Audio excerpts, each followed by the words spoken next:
Më 21 korrekt të vitit 2023, kryeministri në detyrë Albin Kurti premtoi se autostrada Prishtinë-Gjilan do të hapet për qarkullim brenda atij viti. 2 vite më vonë, më 4 shkurt gjatë fushatës elektorale për zgjedhjet e nënshkurtit 2025, Kurti kishte përsëritur të njëjtin zotim.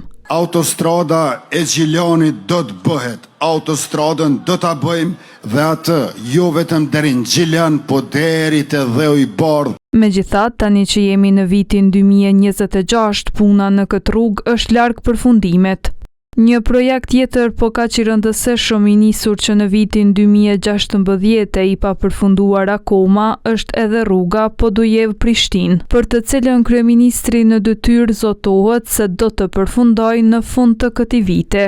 Ndërkaq projektimi për ndërtimin e linjës së re hekurudhore që lidh Prizrenin, Ferizajin me Gjilan dhe Bujanocin nuk filloi asnjëherë. Mandati i ardhshëm është mandat i hekurudhave. Asnjë haptutje nuk u bë as për linjën hekurudhore Prishtinë, aeroportin ndërkombëtar Adem Jashari. Edhe për shumë projekte të tjera si përfundimi i rrugës Dolz-Gjakov, Blac-Shkop e të tjera, Kurti zotohet se do të përmbyllen brenda mandatit të ardhshëm.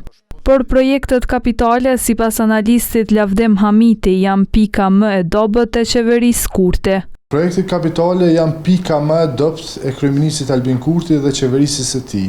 Për rreth 6 vite mandat në krye të ekzekutivit, Albin Kurti nuk ka arritur me përfundua asnjë nga projektet e rëndësishme për vendin.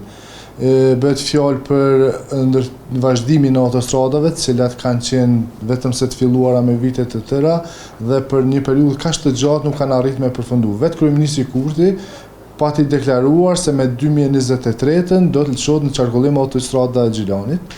Tash jemi në vitin 2026, 3 vite vonesë, nuk ka asnjë përparim minimal në atë projekt. Janë edhe projekte tjera, është autostrada e Podujevës dhe shumë projekte tjera cilat ka dështuar. Kurse sipas analistit politik Ali Sejfaj, nëse matet intensiteti i punës së kësaj qeverie, këto projekte vështirë se mund të përfundojnë në një afat të shkurtër kohor. Në rast se e kishte qeverisë dikush tjetër Kosovën, këto projekte do të mund të realizoheshin brenda një mandati, mirë po nëse e mosim me punën, angazhimin, realizimin e projekteve dhe suksesin e qeverisë Kurti, unë besoj që nuk i mjaftojnë as 4 mandate të reja për ta përfunduar këtë punë. Për arsye se Albin Kurti vesh një punë dita bëj mirë, të shes dokra në televizione, mirë po praktikisht.